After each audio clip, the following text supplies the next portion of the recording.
Welcome welcome welcome.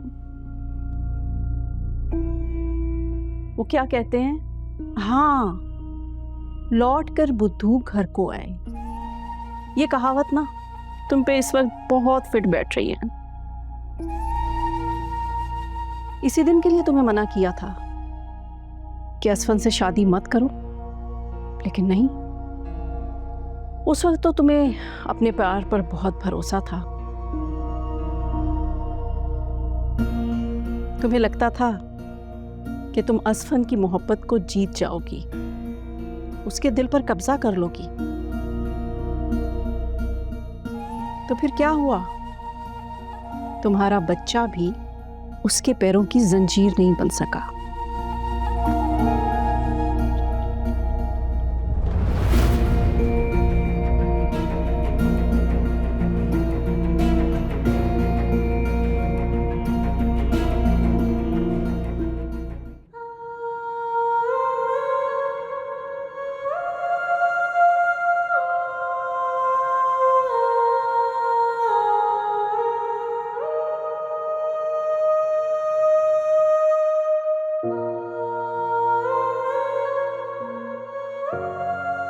मुझे तुम आज बहुत याद आ रही हो गुल।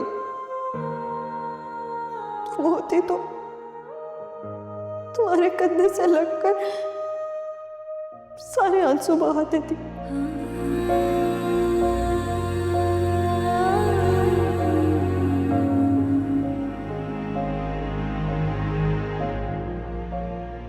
बचपन से आज तक मेरी हर पसंदीदा चीज मुझसे छीन ली गई।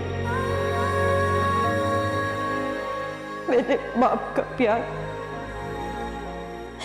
बहन और शौहर।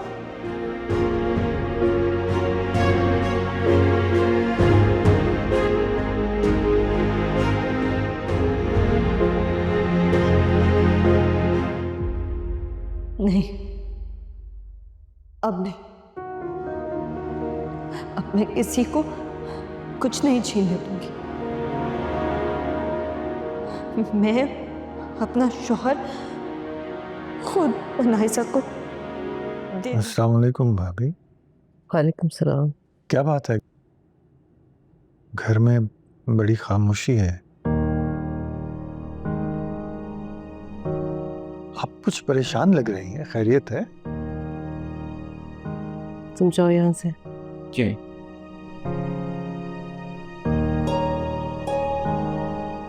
रात में जो मेरा पर कयामत टूटी, उसके बाद क्या मैं परेशान भी ना हूँ? क्या हुआ मेरा को भाभी? उसकी तबीयत तो खराब नहीं हो गई? तबीयत तो ठीक है उसकी, लेकिन लगता है बेचारी की किस्मत खराब है। दोस्त की शादी असफन के साथ हुई। आप ऐसा क्यों कह रही हैं भाभी? अनायसा और असफन रात को बर्थडे मना रहे थे और मीरा ने देख लिया। उसके देखने के बावजूद असफन के चेहरे पे कोई शर्मिंदगी नहीं थी, बल्कि डिटाई से एक सेकंड में मेरे सामने आके खड़ा हो गया। तो हैरान रह गई उसे देखकर। लेकिन आपको गलत फहमी हुई होगी भाभी। असफन तो मेरा से बहुत मोहब्बत करता है।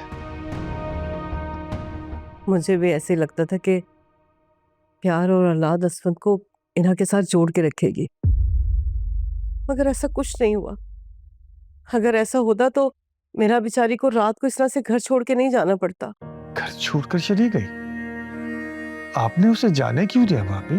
रोज मैंने उसे रोकने की बहुत कोशिश की, लेकिन वो नहीं मानी। उसने मेरी एक नहीं सुनी।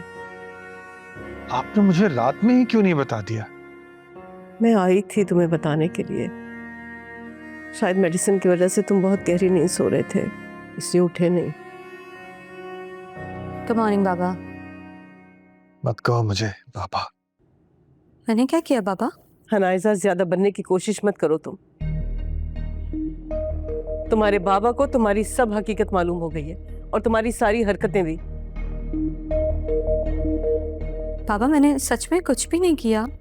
अगर तुमने कुछ नहीं किया तो मेरा अपना ही घर छोड़कर क्यों चली गई?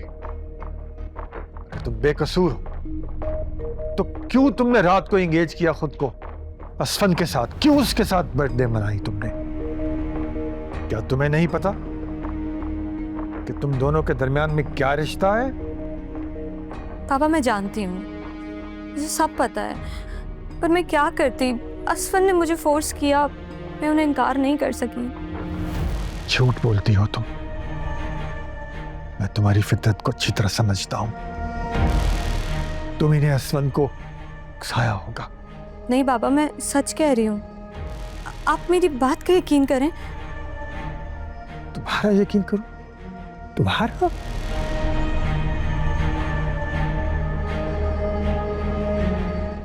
तुम इस लायक नहीं हो कि तुम्हारा यकीन किया जाए।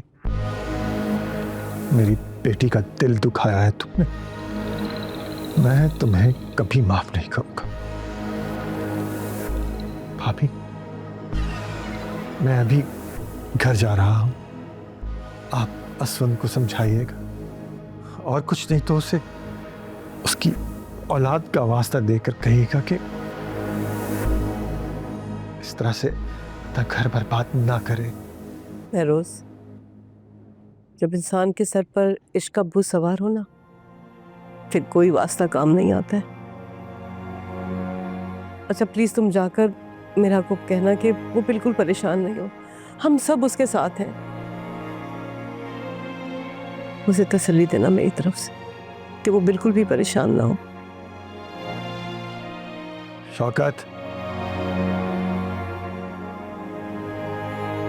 घर लेकर चलो मुझे।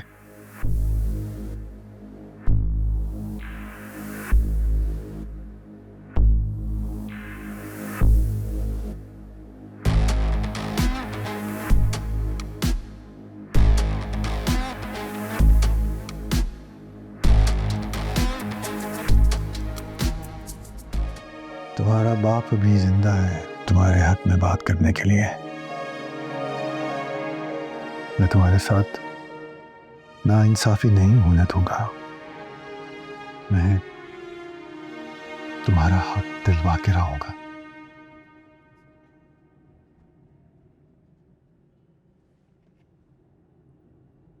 कौन सा हक बाबा?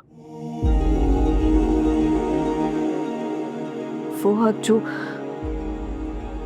हसरत समझौते के नाम पर निभाते आए हैं। बेटा, समझौता हो या मजबूरी,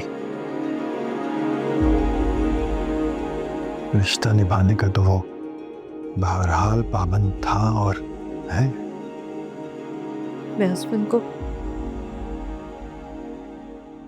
हर पाबंदी से आजाद करना चाहती हूँ। वो अनाइजा का प्यार है बाबा। उस वक्त सिचुएशन ऐसी थी कि कोई कुछ कर नहीं सका, लेकिन अब जब किस्मत उन पे मेहरबान हो रही है तो हम कौन होते हैं उनकी खुशियां छीनने वाले। ये मत भूलो बेटा कि जिसे तुम अनाइजा को दान करना चाहती हो वो कोई और नहीं, तुम्हारा शौहर है। शौहर है बाबा, लेकिन प्यार अनाइजा का।